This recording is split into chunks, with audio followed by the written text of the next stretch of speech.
काम्या को खाने में मटन और चिकन बहुत पसंद थे, लेकिन उसकी शादी एक ऐसे घर में हो गई जहां चिकन मटन तो दूर, लहसुन प्याज भी नहीं बनता था।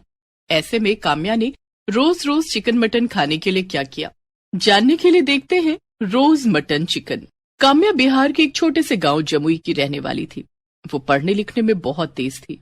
स्कूल की पढ़ाई के बाद उसके पिता कैलाश ने उसका एडमिशन दिल्ली यूनिवर्सिटी में करवा दिया था। अब काम्या दिल्ली में एक हॉस्टल में रहकर अपनी पढ़ाई कर रही थी। काम्या ने दिल्ली यूनिवर्सिटी से बीए और एमए की पढ़ाई की। गांव में इससे पहले कोई भी लड़की पढ़ाई करने दिल्ली नहीं आई थी। यही कारण था कि काम्या की शादी के लिए ढेरों रिश्ते आने लगे। पढ़ाई पूरी होने के बाद काम्या के माता पिता ने उसे वापस गांव बुला लिया। माँ पापा, आप लोगों ने मुझे गांव क्यों बुला लिया? मेरी वहाँ जॉब लगने वाली थी। देख काम्या, तेरी शादी के लिए बहुत अच्छा रिश्ता आया है। लड़के वाले जमुई के ही हैं, लेकिन वो लोग दिल्ली में रहते हैं। शादी के बाद तू वापस दिल्ली चली जाना और अपनी जॉब कर लेना। ठीक है माँ, तू कल तैयार रहना, कल लड़के वाले तुझे देखने आएंगे। ओके माँ, मैं जरा पार्लर होकर आती हूँ। ठीक है बेटी। काम्या बाजार चली जाती है और एक रेस्टोरेंट में पहुंचती है। कितनी अच्छी मटन की खुशबू आ रही है। यहाँ जी भर कर मटन खाऊंगी। काम्या रेस्टोरेंट के अंदर जाती है और वेटर को बुलाती है। Yes ma'am. आपकी दुकान की सबसे स्पेशल नॉनवेज क्या है? मैम, आप मटन हांडी ट्राई करो। इसे हम मिट्टी के बर्तन में बनाते हैं। मटन का टेस्ट भी और मिट्टी की सौंधी सौंधी खुशबू भी। ठीक है, आप 2 प्लेट मटन हांडी और 1 प्लेट चिकन सीख कबाब ले आइए। जी मैम। वेटर काम्या को उसका ऑर्डर सर्व कर देता है। काम्या सारा मटन और चिकन खा लेती है। अब जाके राहत मिली है। सुबह से हरी सब्जियां खा खा के मेरा पेट ही नहीं भर रहा था। दरअसल काम्या के घर में नॉनवेज तो दूर, लहसुन प्याज भी नहीं बनता था। लेकिन काम्या को दिल्ली के हॉस्टल में रहकर रोज रोज मटन चिकन खाने की लत लग गई थी। उसे एक दिन भी मटन और चिकन ना मिले तो उसकी हालत बिगड़ जाती थी। लेकिन काम्या को क्या पता था कि उसे ससुराल भी ऐसा ही मिलने वाला था। उस दिन जब काम्या घर लौटी, आ गई बेटी? हाँ माँ, बहुत थक गई हूँ, मैं सोने जा रही हूँ, खाना नहीं खाऊंगी। ऐसा कहकर काम्या सोने चली जाती है। दूसरे दिन उसे लड़के वाले देखने आते हैं। काम्या तैयार होकर उनके सामने जाती है। बहन जी, हमें लड़की पसंद है। अगर आपको हमारा लड़का पसंद हो तो हम बात आगे बढ़ाएं। हाँ हाँ, क्यों नहीं बहन जी, ये भी कोई पूछने वाली बात है। आपका लड़का हमें बहुत पसंद है। मैं तो कहती हूँ हमें देरी नहीं करनी चाहिए, जल्दी इन दोनों की शादी करा देनी चाहिए। ठीक है बहन जी। कविता काम्या के हाथों में शगुन के रुपए दे देती है और काम्या अरुण की शादी तय हो जाती है। कुछ दिनों के बाद दोनों की शादी हो जाती है। शादी वाले दिन तक तो काम्या ने ऑर्डर करके मटन और चिकन मंगाया और छिप छिप कर खा लिया। लेकिन विदाई के बाद जब वो ससुराल पहुंची, आओ बहू, अपने शुभ पैरों से हमारे घर को पवित्र करो। तुम्हारे रूप में हमारे घर लक्ष्मी आई है। कविता अपनी बहू काम्या और बेटे अरुण की आरती उतारती है और उन्हें घर के अंदर आने के लिए कहती है। काम्या घर के अंदर आ जाती है। कविता बहू और बेटे को उनके कमरे में भेज देती है। थोड़ी देर के बाद घर का नौकर चाय नाश्ता लेकर आता है। नाश्ते में मिठाइयाँ और नमकीन देखकर काम्या मन ही मन सोचती है, हाय, ये नमकीन और मिठाइयाँ कौन खाएगा? इनसे तो मेरा पेट ही नहीं भरेगा। मेरा तो मटन सीख कबाब खाने का बहुत मन हो रहा है, लेकिन अभी कैसे मंगवाऊं? घर में इतने लोग हैं, अभी मैं बाहर भी नहीं जा सकती। उस दिन मजबूरी में काम्या को नमकीन और मिठाइयों से काम चलाना पड़ा। रात के खाने में भी उसे वेज खाना खाने को मिला। ऐसे ही 2-3 दिन गुजर गए। मटन चिकन के बिना काम्या के चेहरे की रौनक ही चली गई थी। क्या बात है काम्या, तुम कमजोर क्यों लग रही हो? यहाँ तुम्हें भरपेट खाना तो मिल रहा है ना? बहू, कहीं तू शर्म के मारे आधा पेट खाकर तो नहीं रह जाती? नहीं माँ जी, शर्म किस बात की, वो शादी की रस्मों में थक गई थी ना, इसलिए। अच्छा ऐसी बात है, तो तू आराम कर। वैसे भी तुझे घर के काम नहीं करने हैं, घर में नौकर तेरे लिए तो है। तुझे जो चीज चाहिए रामू से मांग लेना। जी माँ जी। काम्या मन ही मन सोचती है, अब इन्हें कैसे समझाऊं कि मैं क्यों कमजोर होती जा रही हूँ। अगर जल्दी मुझे मटन चिकन खाने को नहीं मिला तो मैं मर ही जाऊंगी। एक काम करती हूँ, रामू से कहती हूँ मेरे लिए मटन और चिकन ले आए। रामू काका, आप आज बाजार जाओगे ना? मेरे लिए कुछ सामान ला दोगे? हाँ बहू रानी, क्या सामान लाना है? हम जरूर ला कर देंगे। काम्या एक कागज के टुकड़े पर उसे एक रेस्टोरेंट का एड्रेस लिख कर देती है और कहती है, ये पैसे रख लो, मैंने रेस्टोरेंट में फोन कर दिया है। वो मेरा ऑर्डर आपको पैक करके आपको दे देंगे।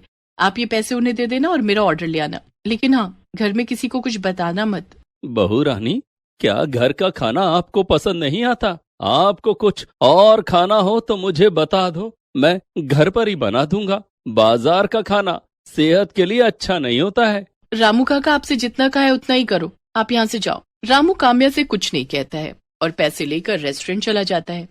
रेस्टोरेंट में काम्या के लिए मटन कोरमा और चिकन शामी कबाब पहले से पैक करके रखा हुआ था। रामू रेस्टोरेंट के मालिक को पैसे देता है और ऑर्डर उठाकर घर आ जाता है। वो चुपके से काम्या के कमरे में जाकर उसे उसका ऑर्डर डिलीवर कर देता है। काम्या अपने कमरे का दरवाजा बंद करके मटन और चिकन का स्वाद लेने लगती है। आहा, कितने दिन के बाद मुझे मटन और चिकन खाने को मिला है। आज मेरा पेट भरा है। काम्या ने जल्दी जल्दी सारा मटन और चिकन खा लिया। अब इन हड्डियों का क्या करूं? इतने में बाहर से कविता उसे आवाज लगाने लगती है और उसके कमरे का दरवाजा खटखटाने लगती है। काम्या बहू, काम्या बहू, अंदर क्या कर रही है? दरवाजा खोल, चल, खाना टेबल पर लग गया है। उफ़ो, माँ जी को भी अभी आना था, अब क्या करूं? माँ जी हड्डियां देखेंगी तो गजब हो जाएगा। परेशान काम्या की नजर खिड़की की तरफ जाती है। वो सारी हड्डियां खिड़की से बाहर फेंक देती है और कमरे का दरवाजा खोलती है। लेकिन तभी खिड़की के पास कुत्ते इकट्ठे हो जाते हैं और हड्डियों के लिए आपस में लड़ने लगते हैं। अरे बहू, कितनी देर लगा दी, सब खाने पर तेरा इंतजार कर रहे हैं। और ये कमरे से कैसी बदबू आ रही है कि बाहर कुत्ते शोर क्यों मचा रहे हैं? बदबू? कैसी बदबू माँ जी? खिड़की खुली है ना, अभी कचरे वाली गाड़ी आई थी कचरा उठाने, उसी की बदबू होगी। कुत्ते भी इसी कारण शोर मचा रहे होंगे। और माँ जी, मैं खाना नहीं खाऊंगी। खाना नहीं खाएगी? लेकिन क्यों? वो मुझे भूख नहीं है, पता नहीं क्या हो गया है मुझे। परेशान मत हो बहू, मम्मी पापा की याद आ रही है ना, चल उन्हें वीडियो कॉल कर ले। जी माँ जी। कविता वहां से चली जाती है। काम्या सोचती है कि सास को अभी तो टाल दिया, लेकिन रोज रोज रामू काका से नॉनवेज मंगवाया तो कहीं घर में किसी को पता न चल जाए। रोज रोज मटन चिकन खाने के लिए मुझे कुछ न कुछ तो करना पड़ेगा। काम्या थोड़ी देर सोचती है। हाँ, ये ठीक रहेगा, मैं जॉब ज्वाइन कर लेती हूँ, रोज बाहर निकलने का मौका मिलेगा और इसी बहाने रोज मटन चिकन भी खा लूंगी। मैं आज ही अरुण से बात करती हूँ। उस दिन जब अरुण ऑफिस से घर आता है तो काम्या उससे अपनी जॉब की बात करती है। ये तो बहुत अच्छी बात है काम्या, घर से बाहर निकलोगी तो तुम्हारा दिल लगा रहेगा। मैं माँ और पापा से बात कर लेता हूँ, मुझे विश्वास है कि वो तुम्हें जॉब करने से नहीं रोकेंगे। अरुण और काम्या कविता और महेंद्र से बात करते हैं। वो दोनों भी काम्या के जॉब करने के फैसले से बहुत खुश थे। काम्या अब जॉब की तलाश करने लगती है और घर से बाहर निकलते ही उसका रोज रोज मटन और चिकन खाना शुरू हो जाता है। कुछ दिनों के बाद काम्या को जॉब मिल जाती है। काम्या अब रोज ऑफिस जाने लगी थी। उसके ऑफिस के सामने एक रेस्टोरेंट था जिसमें नॉनवेज के ढेर सारे आइटम मिलते थे। काम्या कभी घर से लंच नहीं ले जाती थी और रोज रोज रेस्टोरेंट में जाकर मटन और चिकन खाती थी। एक दिन, काम्या बहू, तू लंच लेकर ऑफिस क्यों नहीं जाती? सारा दिन भूखी रहकर काम करेगी तो तेरी सेहत पर बुरा असर पड़ेगा। माँ जी, ऑफिस में काम इतना ज्यादा रहता है कि खाने की फुर्सत ही नहीं मिलती, इसलिए मैं लंच नहीं ले जाती। अगर लंच ले गई तो वो लौट कर वापस आ जाएगा। इस तरह अपनी सास से झूठ बोलकर काम्या रोज रोज मटन और चिकन खाने लगी। उसकी सारी सैलरी मटन और चिकन खाने में खत्म हो जाती। धीरे धीरे काम्या का वजन बहुत बढ़ने लगा। घर में सब इस बात से हैरान थे कि लंच न करने के बाद भी वो इतनी मोटी कैसे हो रही है। एक दिन काम्या ऑफिस के पास वाले रेस्टोरेंट में बैठकर मटन और चिकन खा रही थी कि तभी उसकी तबीयत अचानक बिगड़ गई। उसे चक्कर आने लगे और वो बेहोश होकर जमीन पर गिर पड़ी। उसके ऑफिस के कुछ दोस्त उसे उठाकर अस्पताल ले गए और उसके घर वालों को खबर दी। अरुण, कविता और महेंद्र भागे भागे अस्पताल आए। वहां डॉक्टर ने चेकअप किया और कविता से कहा, लगता है आपकी बहू रोज रोज मटन चिकन खाती है, तभी इनका कोलेस्ट्रॉल बहुत बढ़ गया और इनका बीपी भी बहुत हाई है। इन्हें बहुत ज्यादा सादा खाना खाना होगा, तभी इनकी सेहत सुधर सकती है। ये आप क्या कह रहे हैं डॉक्टर साहब? बेचारी मेरी बहू तो दिन में खाना भी नहीं खाती है, वो चिकन मटन कैसे खा सकती है? देखिए, ये रोज मटन चिकन खाती हैं, ये मैं नहीं कह रहा हूँ, इनकी रिपोर्ट कह रही है। माँ जी, मुझे माफ कर दीजिए, डॉक्टर सही कह रहे हैं। मैं रोज छिप छिप कर मटन चिकन खाती थी, लेकिन अब कभी उन्हें हाथ भी नहीं लगाऊंगी। काम्या की चोरी पकड़ी गई थी, लेकिन उसने अपने घर वालों से इसके लिए माफी मांगी और कभी मटन चिकन ना खाने की कसम खाई। अनुभा को दूसरों को सजाने संवारने का बहुत शौक था। कॉलेज की पार्टी में अनुभा ने अपनी सबसे प्यारी सहेली के लिए कुछ ऐसा किया कि जिसके बाद पूरे शहर में उसके चर्चे होने लगे। महिलाएं और छोटी बड़ी सारी लड़कियां अनुभा की कला की दीवानी हो गई।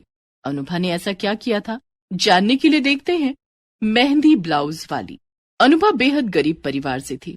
उसके पिता जगमोहन ऑटो रिक्शा चलाते थे। अनुभा को पढ़ने का बहुत शौक था। सरकारी स्कूल से 12वीं पास करने के बाद माँ सुलेखा और पिता जगमोहन ने पाई जोड़कर उसका एडमिशन शहर के अच्छे से कॉलेज में करवाया था। अनुभा अभी बीकॉम फर्स्ट ईयर में पढ़ रही थी। जगमोहन रोज अनुभा को अपने ऑटो पर बिठाकर कॉलेज तक छोड़ने जाते। एक दिन पापा, आज हमारे कॉलेज में फेस्ट है। मेरी फ्रेंड दीप्ति ने अपना मेकअप करवाने के लिए मुझे अपने घर बुलाया है। उसका ड्राइवर मुझे लेने के लिए आता ही होगा। दीप्ति को तैयार करके हम लोग वहीं से कॉलेज चले जाएंगे। ठीक है अनुभा बेटी, दीप्ति का मेकअप अच्छे से करना। अच्छा अब मैं चलता हूँ। अनुभा की माँ, मुझे मेरा लंच तो दे दो। अभी लाई जी। सुलेखा ने खाने का डिब्बा जगमोहन को दे दिया। जगमोहन अपने ऑटो पर बैठकर निकल गया। थोड़ी देर में दीप्ति का ड्राइवर गाड़ी लेकर अनुभा के घर पहुंचा। अनुभा गाड़ी में बैठकर दीप्ति के घर पहुंच गई। वहां उसने दीप्ति का अच्छे से मेकअप किया और दीप्ति को साड़ी भी पहनाई। अरे वाह अनुभा, तूने तो मुझे कटरीना बना दिया। वाह, कितना अच्छा मेकअप किया है। ये शरबती आंखें, ये सुर्खोट, हाय, हर कोई मुझे ही देखता रह जाएगा। थैंक्स यार, आज कॉलेज के सारे लड़के तुझे प्रपोज करेंगे, तू देखना। दोनों सहेलियां हंसने लगती हैं। अब चल, जल्दी चल, फेस्ट शुरू होने वाला होगा। हाँ, चलते हैं। दोनों सहेलियां कॉलेज जाने के लिए कमरे से बाहर निकली और गाड़ी में बैठने ही वाली थी कि जल्दबाजी में दीप्ति का ब्लाउज गाड़ी के दरवाजे से लगकर फट गया। ओ यार, मेरा ब्लाउज फट गया। अब क्या करूं? मेरे पास तो एक ही साड़ी है। मैंने कोई दूसरी ड्रेस भी नहीं खरीदी थी। सोचा था पारंपरिक ड्रेस में फेस्ट में जाऊंगी। दीप्ति रोआसी हो जाती है।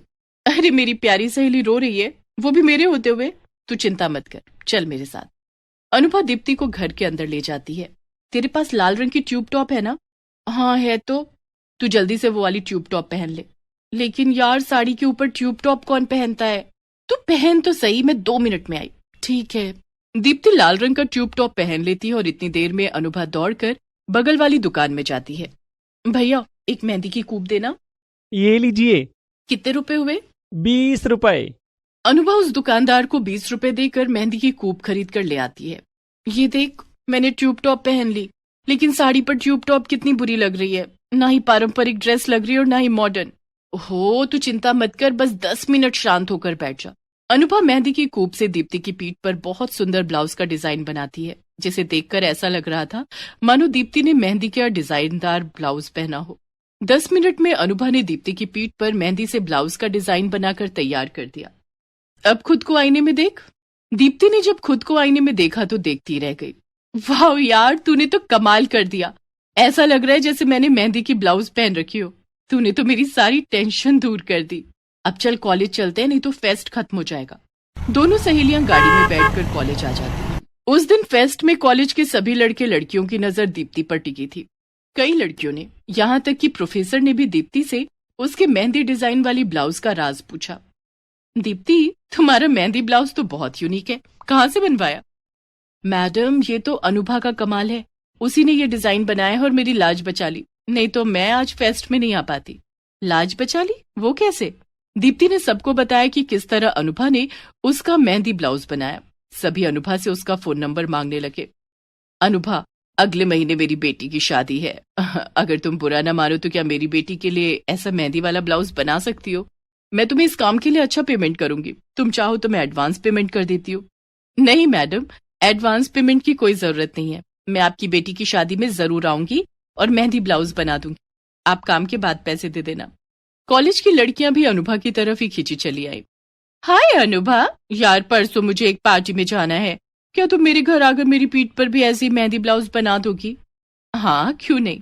मुझे अपना नंबर दे दो। हाँ भी लो।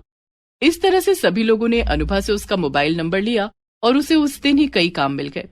अनुभा ने घर आकर ये बात जगमोहन और सुलेखा को बताई। वाह बेटी, तुझे तो ढेर सारे काम मिल गए, ये तो बहुत अच्छी बात है। लेकिन अनुभा बेटी, अगर तू मेहंदी ब्लाउज बनाने का काम करेगी तो पढ़ाई कब करेगी? इस काम से तेरी पढ़ाई पर असर पड़ेगा। बाबा, मैं मैनेज कर लूंगी। नहीं अनुभा, तुझे अभी अपनी पढ़ाई पर ध्यान देना चाहिए, ना कि इन सब फालतू काम में।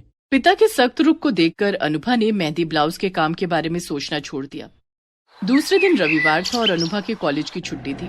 उस दिन जगमोहन अकेले ही ऑटो लेकर निकला, लेकिन जगमोहन को पता नहीं था कि वो दिन उसके लिए कयामत का दिन साबित होने वाला है। जगमोहन के ऑटो को एक ट्रक ने पीछे से टक्कर मारी।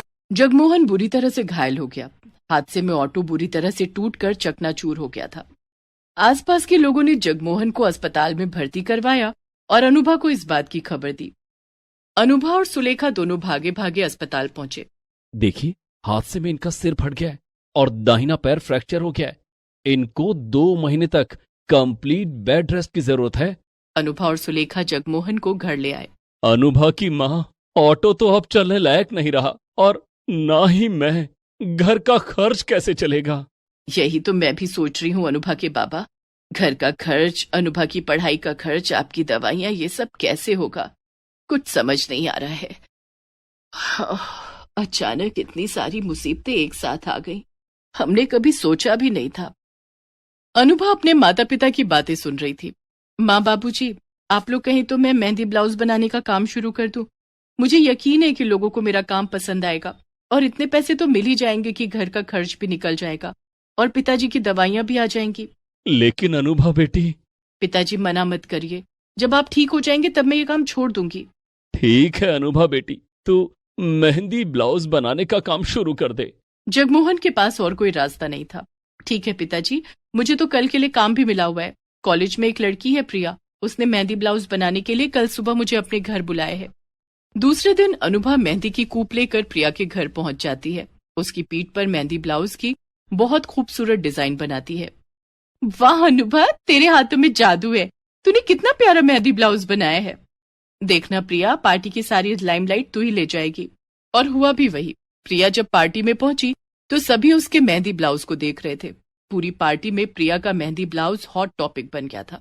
सबने प्रिया से मेहंदी ब्लाउज बनाने वाली का नंबर ले लिया। अब तो दिन रात सुबह शाम अनुभा के पास ढेरों फोन आने लगे।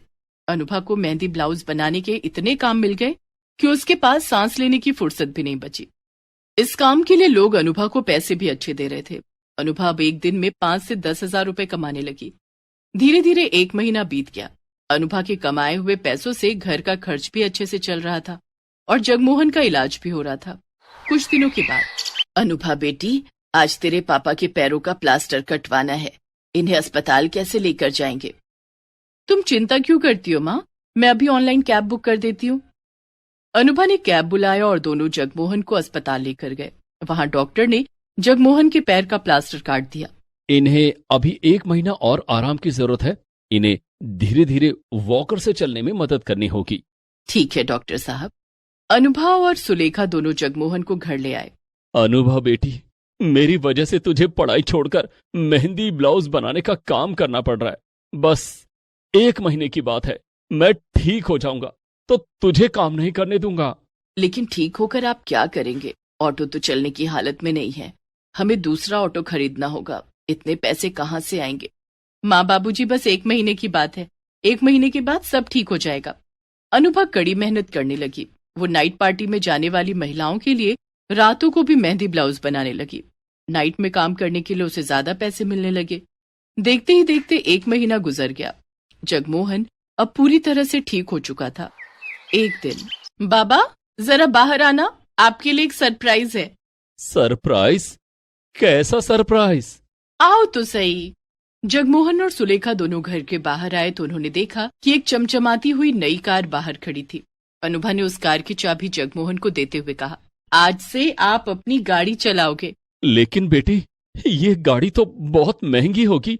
तू इतने पैसे कहाँ से लाई? ये गाड़ी मैंने मेहंदी ब्लाउज बनाकर कमाए पैसों से खरीदी है। इसकी कुछ इंस्टॉलमेंट चुकानी बाकी है, वो मैं चुका दूंगी। बाबा, मैं ये काम नहीं छोड़ना चाहती हूँ। प्लीज मेहंदी ब्लाउज बनाने का काम छोड़ने के लिए मत कहना। ठीक है अनुभा बेटी, तेरी खुशी में ही मेरी खुशी है। जगमोहन ने अनुभा को गले से लगा लिया। अनुभा ने मेहंदी ब्लाउज बनाने की कला से पूरे शहर में नाम कमा लिया था और पैसा भी। वो दिन रात तरक्की करने लगी और अपने माता पिता को वो Please subscribe this channel.